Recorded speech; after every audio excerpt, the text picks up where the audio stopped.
రాష్ట్రం పోక్సో కేసులకు రాజధానిగా మారుతోందని బీఆర్ఎస్ ప్రధాన కార్యదర్శి ఆర్ఎస్ ప్రవీణ్ కుమార్ అన్నారు. సీఎం రేవంత్ రెడ్డి శాంతి భద్రతలను గాలికి వదిలేశారని ఆరోపించారు. ఖమ్మం ఉదంతంలో పోలీసులు ఒక్కరోజులోనే నేరస్తుని అరెస్టు చేస్తే బండి భగీరథ్ కేసులో పోలీసులు మిగతా వారిని ఎందుకు విచారించట్లేదని ప్రశ్నించారు. ఈరోజు మన తెలంగాణ రాష్ట్రాన్ని వేధిస్తున్న అతి ముఖ్యమైన సమస్య, మరి ముఖ్యంగా శాంతి భద్రతల విషయంలో రోజు రోజుకు అడుగంటిపోతున్న వ్యవహారం. రేవంత్ రెడ్డి గారు పూర్తిగా ఈ శాంతి భద్రతల అంశాన్ని గాలికి వదిలేసిన విషయం. మరి ఈ పరిస్థితుల్లో ప్రజలు బిక్కుబిక్కుమంటూ బతుకుతా ఉన్నారు. దానికి ఒక్కోసారి డౌట్ వస్తున్నది, ఈ తెలంగాణ పోక్సో క్యాపిటల్గా మారుతా ఉన్నదా ఈ కాంగ్రెస్ పాలనలో అన్న బాధ కూడా అవుతున్నది.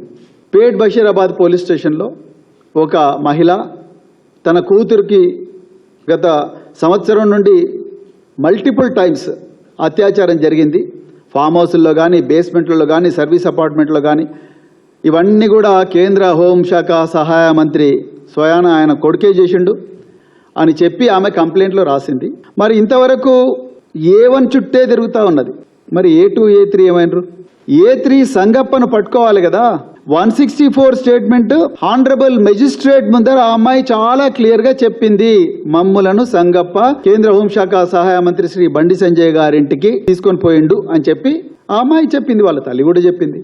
ఇంకా ఇంతకన్నా విలువైన సాక్ష్యము ఏం కావాలి?